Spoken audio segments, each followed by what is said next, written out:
The dividend amounts. Dividend chapter number 8, dividend section 123 തൊട്ട് 127 വരെ മാത്രമുള്ള ഒരു ചെറിയ ക്യൂട്ട് ചാപ്റ്റർ ആയിരുന്നു dividend. Received or receivable on equity shares by Mr. Sharma for financial year 24-25 was as follows.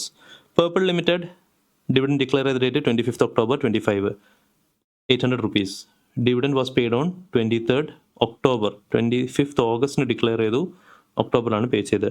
Brown Nidhi limited, Nidhi company 4th September declare ചെയ്തു 100 rupees. Stipulated time പീരീഡിൽ പേ ചെയ്തിട്ടില്ല. എത്ര day stipulated time period? Section 127 പറയണേ. Dividend declare ചെയ്ത 30 ഡേയ്സിൻ്റെ ഉള്ളിൽ അതിൻ്റെ payment നടന്നിരിക്കണം. Dividend declare ചെയ്ത 5 ഡേയ്സിനുള്ളിൽ സെപ്പറേറ്റ് ഷെഡ്യൂൾ ബാങ്ക് അക്കൗണ്ടിലേക്ക് മാറ്റും. 30 ഡേയ്സിൽ പേയ്മെൻറ്റ് നടക്കണം. Decide provisions of companies act, what would be the punishment for the companies with respect to delayed payment of dividend. ഇത് പറഞ്ഞ ടൈമിൽ പേ ചെയ്തില്ലെങ്കിൽ എന്തുണ്ടാവുക? കമ്പനിക്ക് 18% ഇൻട്രസ്റ്റ് ഉണ്ട്.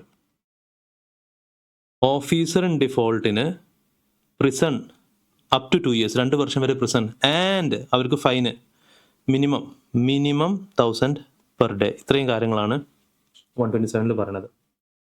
നൗ 127 അഗൈൻ നിധി കമ്പനിക്ക് എക്സെപ്ഷൻ ഉണ്ടായിരുന്നു. നിധി കമ്പനിക്ക് ഈ പറഞ്ഞ പ്രൊവിഷൻ, ഈ പറഞ്ഞ പണിഷ്മെൻ്റ് ഒന്നും ബാധകമാവില്ല. അവരെന്ത് ചെയ്താൽ മതി? നിങ്ങൾ ന്യൂസ് പേപ്പറിൽ പബ്ലിഷ് ചെയ്താൽ മതി.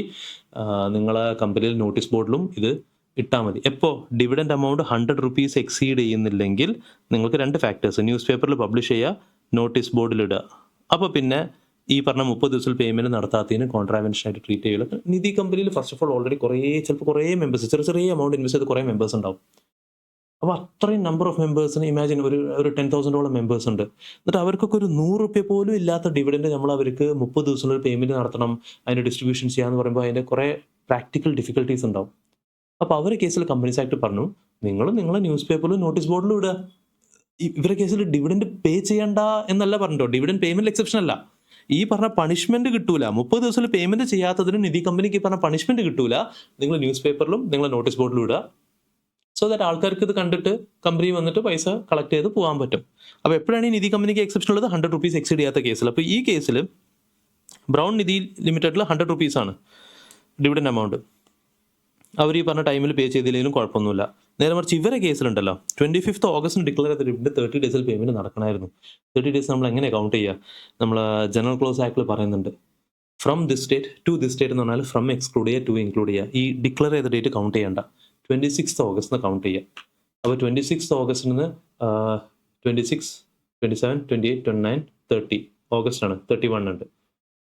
1, 2, 3, 4 10 10 ഡേയ്സ് നമ്മുടെ കൂട്ടാണ്. ഇതിപ്പോൾ എത്രയായി? 4th September ആയി. 5, 6, 7, 8, 9, 10, 11, 12, 13, 14, 15, 16, 17, 18, 19, 20, 21, 22, 23, 24. 24th September ആകുമ്പോൾ 30 ഡേയ്സ് ആയി. അതിൻ്റെ ഉള്ളിലെങ്കിലും പേയ്മെൻറ്റ് നടക്കണമായിരുന്നു. നമ്മൾ ഈ ഡിക്ലെയർ ചെയ്ത ഡേറ്റ് കൂട്ടിയില്ല കേട്ടോ, ഫ്രം എന്നുള്ള ഡേറ്റ് കൂട്ടില്ല, ടു. അപ്പോൾ 24th September പേയ്മെൻറ്റ് നടക്കണമായിരുന്നു. ഇവർ പേ ചെയ്ത് 23rd October അപ്പോൾ 25th September മുതൽ 23rd October വരെ അഗെയിൻ എത്ര ഡേയ്സ് ഉണ്ട് എന്നുള്ളത് കാൽക്കുലേറ്റ് ചെയ്യുക. അവിടെ കാൽക്കുലേറ്റ് ചെയ്യുമ്പോൾ 25th ഡിഫോൾട്ടിൻ്റെ ഡേ ആണ്, അത് കൂട്ടണം. 24th നമ്മൾ ലാസ്റ്റ് ഡേറ്റ്. അപ്പോൾ വീണ്ടും 25 കൂട്ടുക. 25, 26, 27, 28, 29, 30 സെപ്റ്റംബറിൽ 6 ഉള്ളൂ കേട്ടോ. ഞങ്ങൾ ചെറുപ്പത്തിൽ ഉമ്മയൊക്കെ പഠിപ്പിച്ചിട്ടുണ്ടാവും. January, February, March, April, May, June, July, August, September ഉള്ളിലാണ്, ചെറുതാണ്. അപ്പോൾ 30 ഡേയ്സേ ഉള്ളൂ. പിന്നെ പോയി 25th September മുതൽ. അപ്പോൾ 25, 26, 27, 28, 29, 30, 1, 2, 3, 4, 5, 6, 7, 8, 9, 10, 11, 12, 13, 14, 15, 16, 17, 18, 19, 20, 21, 22, 23. 23 അല്ല, അപ്പോൾ ഇവിടെ 9 കിട്ടി. 29 ഡേയ്സ്. 29 ഡേയ്സിൻ്റെ ഡിലേ, 800 rupees ആണ് ഡിവിഡൻഡ്, 18% ഇൻട്രസ്റ്റ്. 29 ഡേയ്സിൻ്റെ ഡീൽ 18% പെർ ആനാണല്ലോ. അപ്പോൾ നമ്മൾ 365 ഡിവൈഡ് ചെയ്യാം. അപ്പോൾ ഇവരുടെ കേസിൽ 25th August ഡിക്ലെയർ ചെയ്ത ഡിവിഡൻ്റ് ആണ് 800 rupees, 18%, 29 ഡിവൈഡ് ബൈ 365. കറക്റ്റാ? 29 ഡിവൈഡ് ബൈ 365. ഓക്കെ.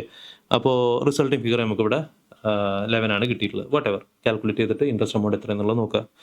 പേ ചെയ്യാൻ ലയബിൾ ആവും. അപ്പോൾ 127, if company fails to pay dividend or fails to post dividend warrants 30 ഡേയ്സിൻ്റെ ഉള്ളിൽ, 30 days on the date of declaration, company shall be liable to pay 18% interest during the period. പിന്നെ notification number കൊടുത്തിട്ടുണ്ട്. Punishment Nidhi കമ്പനിൻ്റെ കേസിൽ, in case of Nidhi company, dividend payable to member is 100 or less ആണെങ്കിൽ, 100 രൂപ അല്ലെങ്കിൽ അതിനേക്കാൾ താഴെയാണെങ്കിൽ, it shall be sufficient compliance നിയമത്തിൻ്റെ കംപ്ലൈൻസ് ആയിട്ട് ട്രീറ്റ് ചെയ്യും.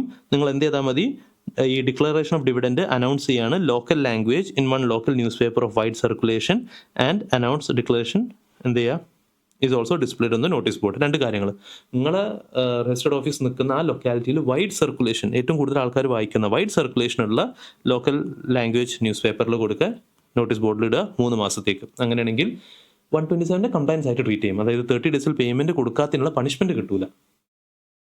ഓക്കെ, ഈ പണിഷ്മെൻറ്റിനെ പറ്റിയൊന്നും ബാക്കിയുള്ളൊന്നും അവർ മെൻഷൻ ചെയ്തിട്ടില്ല കേട്ടോ. ബട്ട് ഇതൊക്കെ 127 പറയുന്ന പണിഷ്മെൻ്റ് ആണ്. I don't think there would be anything wrong. നിങ്ങളത് മെൻഷൻ ആൻസറിൽ പ്രൊവിഷൻ എഴുതുമ്പോൾ എഴുതിയാലും കുഴപ്പമൊന്നുമില്ല, ബിക്കോസ് ആ 127 പിന്നെ പേർപ്പിൾ ലിമിറ്റഡിൻ്റെ കേസിൽ 25th ഓഗസ്റ്റിലാണ് ഡിക്ലെയർ ചെയ്തത്, 23rd ഒക്ടോബറിലാണ് പേ ചെയ്തത്. Dividend should have been paid posted within 30 days. അതായത് 24th സെപ്റ്റംബർ ഉള്ളിലെങ്കിലും പേയ്മെൻറ്റ് നടക്കണമായിരുന്നു.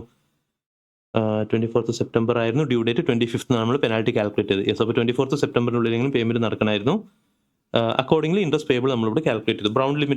ബ്രൗൺ നിധി ലിമിറ്റഡ് ആണ്, അപ്പോൾ അവർക്ക് എന്തായാലും 3 മാസം വരെ ടൈമുണ്ട്. അതുകൊണ്ട്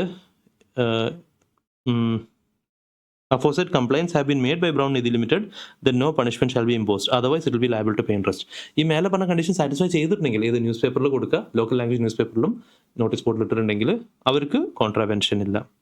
ദാറ്റ് വാസ് അബൌട്ട് ഡിവിഡൻഡ്. ഇത് കമ്പനിൻ്റെ ഒരുപാട് സ്റ്റുഡൻസിന് ഡൗട്ടുള്ള ഏരിയയാണ്. I hope that is clear by this.